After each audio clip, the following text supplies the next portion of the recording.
Fala aí pessoal, tudo bem? Sejam bem-vindos a mais um vídeo. Lucas aqui do canal Prepara o Hard. Hoje eu vou trazer o primeiro review de placa-mãe de 2022 e a minha placa que eu escolhi para ser a oficial dos testes de CPUs Intel de 12ª geração com socket LGA 1700. Tenho utilizado já aqui há alguns meses para os reviews do Core 3, Core 5, em breve os reviews do Core 9 também. Asus TUF Z690 Plus D4. D4 indica que é a versão DDR4 e essa é uma placa montada aqui no Brasil com componentes ainda importados. Na geração passada eu já usava uma TUF Plus, no caso uma Z490.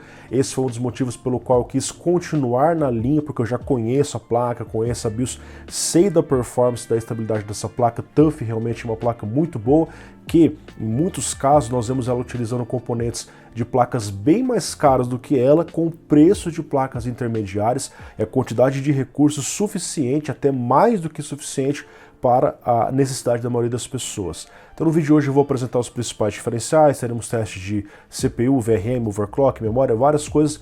Na descrição vou colocar tudo listado para que vocês possam acompanhar no caso queiram, ok?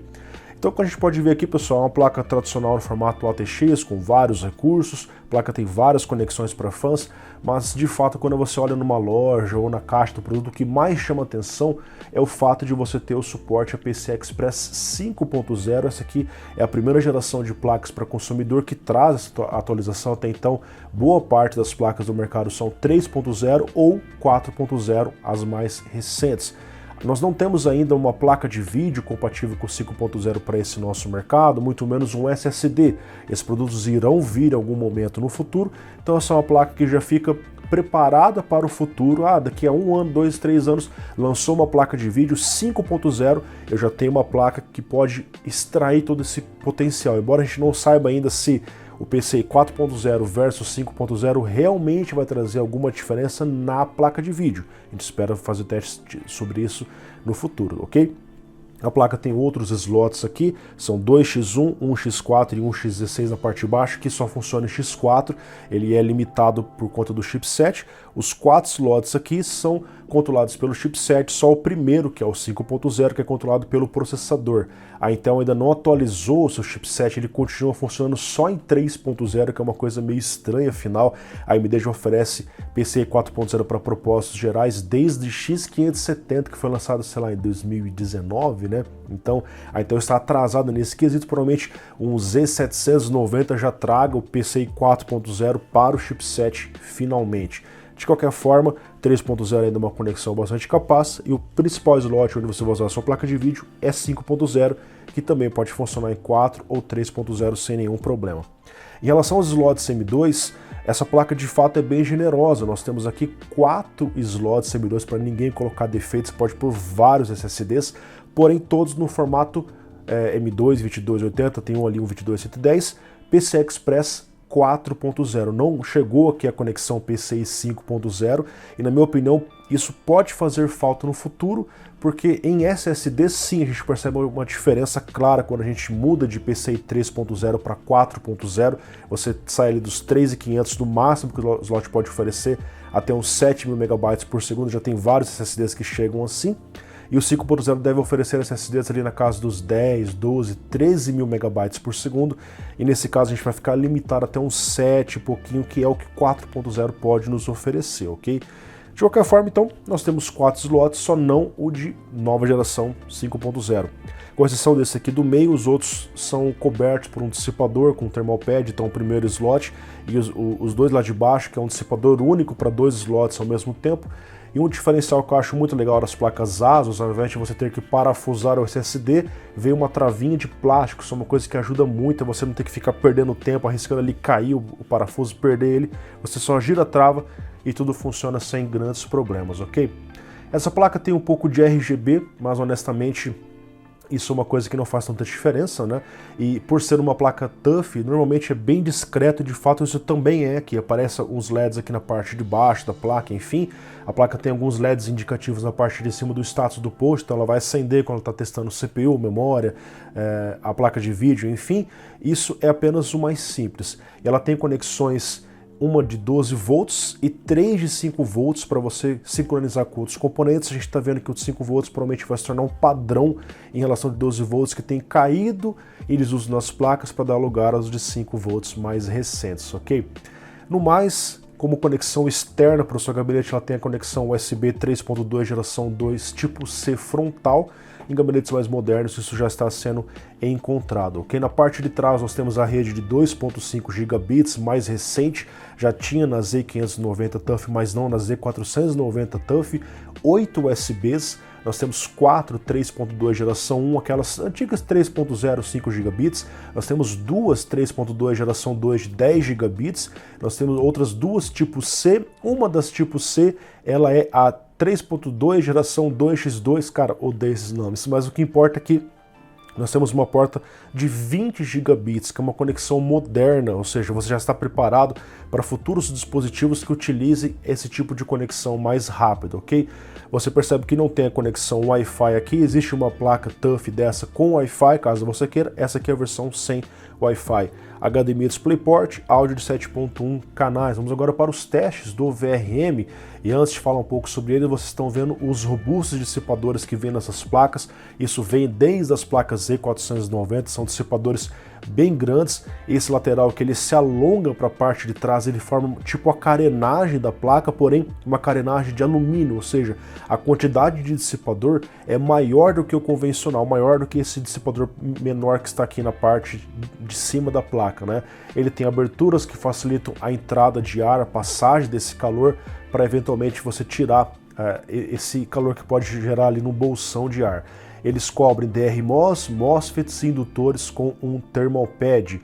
Na parte de alimentação a gente tem um conector de 8 pinos tradicional, mais um de 4 pinos extra para você ter mais margem, você sobreaquecer menos os circuitos. Nós temos 7 capacitores sólidos de entrada, 18 na saída, que fazem essa filtragem. O PWM controla 14 mais uma fase desse VRM, eles usam DRMOS muito robustos, são SIC 659 de 80 amperes, que é um upgrade e tanto em relação a Z590 TUF. Duas fases extras lidam para outros circuitos secundários na placa. Vamos aos testes, pessoal, com o i9 12900KF, com o multicore Ansymmet habilitado, ou seja, para que ele rode nos melhores clocks.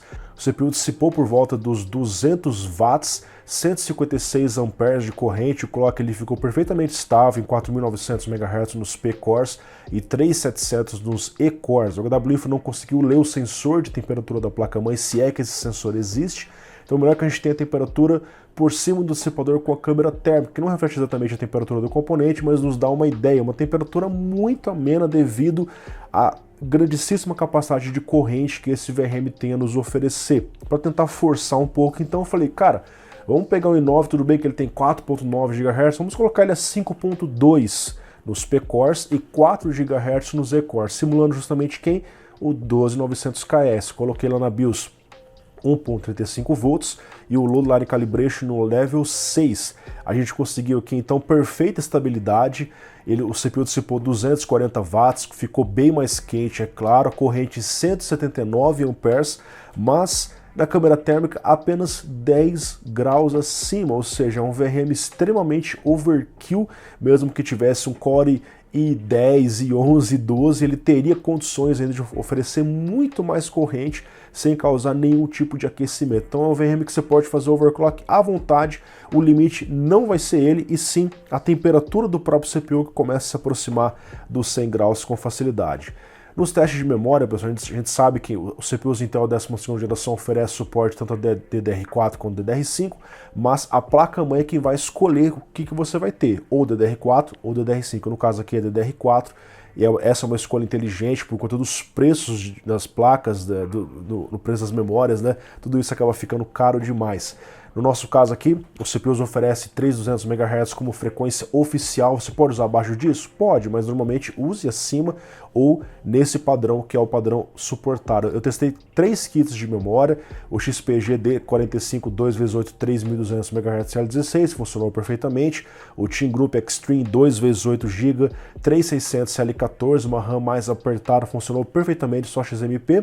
E o Kingston Fury Renegade 2x8GB, 4000 MHz CL19, funciona também perfeitamente, mas eu quis fazer um teste extra, porque colocar 2 módulos de memória é fácil para o controlador de memória do CPU, mas quando você coloca 4 módulos preenchidos ali nos slots em uma frequência alta, às vezes você pode ter alguma instabilidade. Então eu coloquei 4 desses Kingston Fury Renegade, totalizando então 32 GB, e estranhamente o AIDA 64 reportou um desempenho um pouco estranho ali, com uma latência muito alta, o desempenho em escrita e leitura um pouco baixo.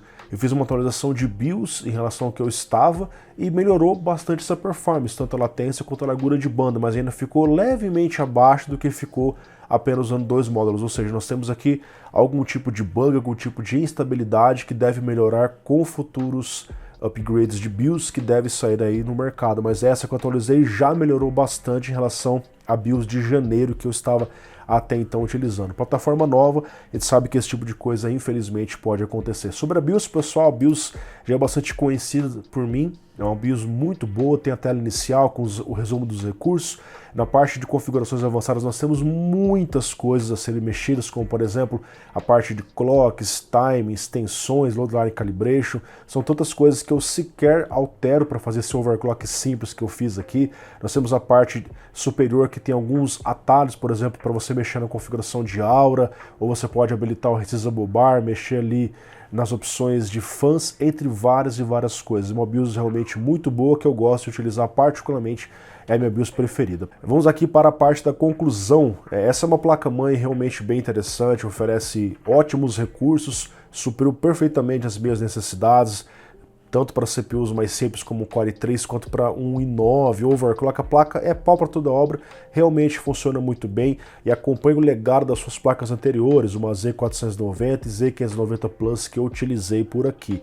Em relação ao preço dessa placa, pessoal, é importante que vocês saibam que Z690 é uma placa cara, ponto final, não tem jeito, é uma placa que tem muitos recursos, só esses DRMOS, o chipset em si, custa muito caro. Então é uma placa que fica naturalmente com preço elevado. Se você vai usar só um Core i3 12100F, o Core i5 12400F, você de fato não precisa de uma placa Z.